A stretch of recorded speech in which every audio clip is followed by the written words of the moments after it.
we go with the theoretical installation of this antenna. Boy, John, that looks good. I thought you'd like it. This is John W3HMS with his soon-to-be up 88 element J-beam. As long as you're catching to replace the equipment. Go ahead and the one that's up here now. 48 element. Then the 20 meter ground plane. There's his 20 meter ground plane. And here's the 2 meter vertical. There's a little 2 meter vertical up here. We have the 160 meter and 160 meter loaded quarter wave. Then don't forget the and this down here. Yes, I wouldn't forget. I wish I would have had videotapes of us putting this up.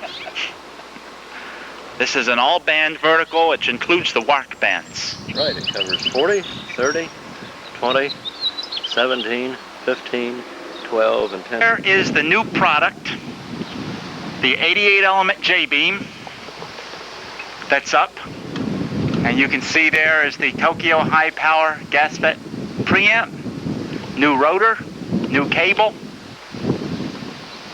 It's not, all the coax isn't run to the antenna yet, but effectively the hard work's done.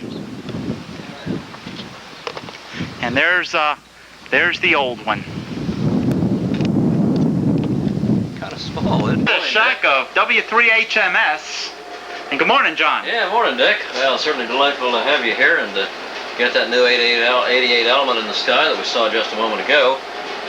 This is the shack. Let me just give you a brief tour. Here we have a couple of Commodore 64s, if you can get those into view. This one we use for business purposes along with this monitor, and this one then for ham purposes with that monitor. Here's a little Packrat 64 for a packet, and then of course the disc and the printer. Moving on around, one old Model 28 teletype unit that works on the auto start. Then we have a couple 2 meter rigs. Power supplies, a 430 rig, 430 all mode, 430 to 440. Scanner and freak counter that you can hardly see.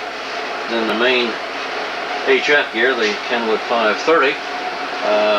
Power meters and antenna switches, 4-400 linear, contained on a mighty swap with WA3 Here's a little Ten-Tech QRP rig, nice little piece of gear. We've had a couple QSOs on that one, much modified.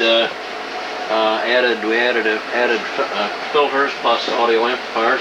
Video switching unit here. Now we start moving into the ATV gear. Video switching unit, proc amp, off-the-air monitor and converter. Then a couple monitors here. The VCR, the principal black and white receive TV set. The power supply, the converter, the W6ORG converter, a gas FET preamp, video S meter that operates on this set. Then moving over here we have the receive color TV set, an old scanner. Here's the principal ATV transmitter, the W6ORG units, and the power supply. Then, plus an old 2C39 linear. Over here we have the 8122 linear, and the power supply. Runs about 215 watts input. We can get a little bit more, can run it up to, in fact, about 400 watts. Then the color camera here. To your left, then, we have a series of test patterns that we use. The British Amateur Television B&W test pattern. Here's a couple Canadian flags. Flags are ideal because they're cloth and they give minimal reflections, whereas paper is generally slick and gives reflections. Okay, John. Okay. Thanks an awful lot.